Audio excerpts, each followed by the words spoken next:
What's up guys? You've been asking us how to clean and maintain your pads, which is a good question and answer video. So today I'm going to be showing you exactly how to do that by machine and by hand. So over here we have our citrus-based polishing pad cleaner. This is what you're going to spray directly on the pad, and then using a soft brush we're going to scrub off all that polishing compound, glaze, sealant, waxes, anything that's on the pad itself.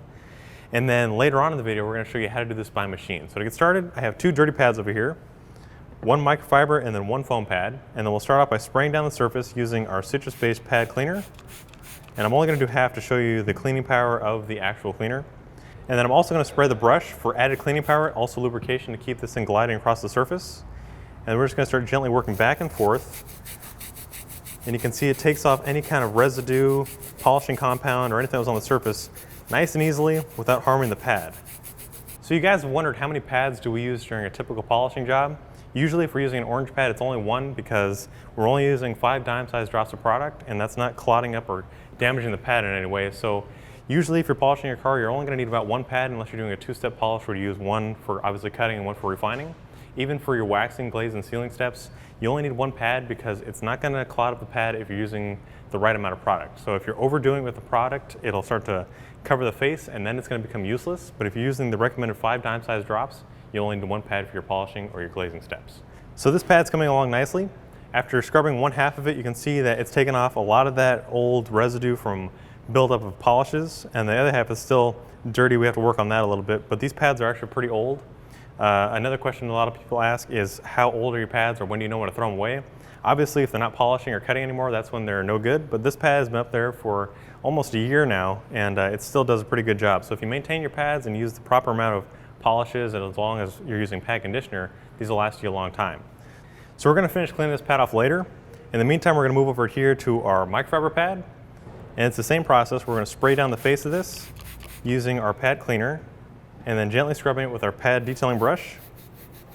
And what we're doing is we're removing any kind of buildup of polish or compound, and we're also reviving the fibers, because if you don't know this, when you're using a microfiber pad, it actually creates more heat and more cutting power than it would on a foam pad. And the only way that's going to work is if these fibers are nicely rejuvenated and if they all stand up on themselves.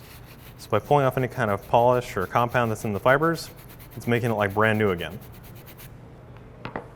So let's take a regular clean microfiber towel, wipe off the excess.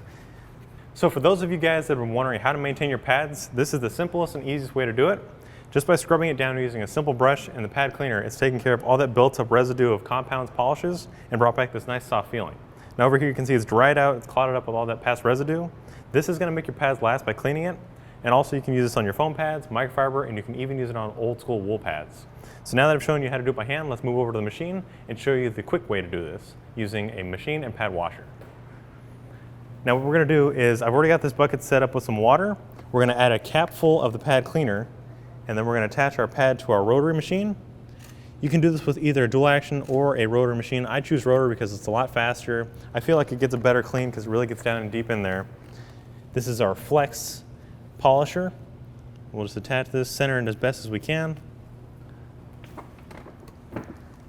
So now we've centered it as best as we can. You can see that this green pad has been built up with old polishes and residue. It's nice and dried on there, so it's going to make it harder for it to come off if you did this by hand. So we're going to start off by pressing the pad into the pad washer, and there's specialty springs that force water and pad cleaner into the foam. This is going to help loosen off any of that old built up compound and polishes. And then on the lowest speed setting, we're going to pass it over the grit guard that's inside of this bucket, and that's going to help remove it all, and then we'll dry it using the highest speed setting.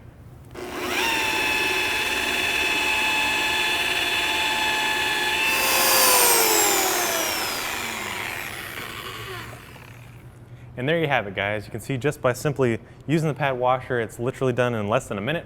This pad is nice and clean. It's also dry now by turning on the highest speed setting. That flings out all the excess water, but it traps it inside of the bucket, not making a mess.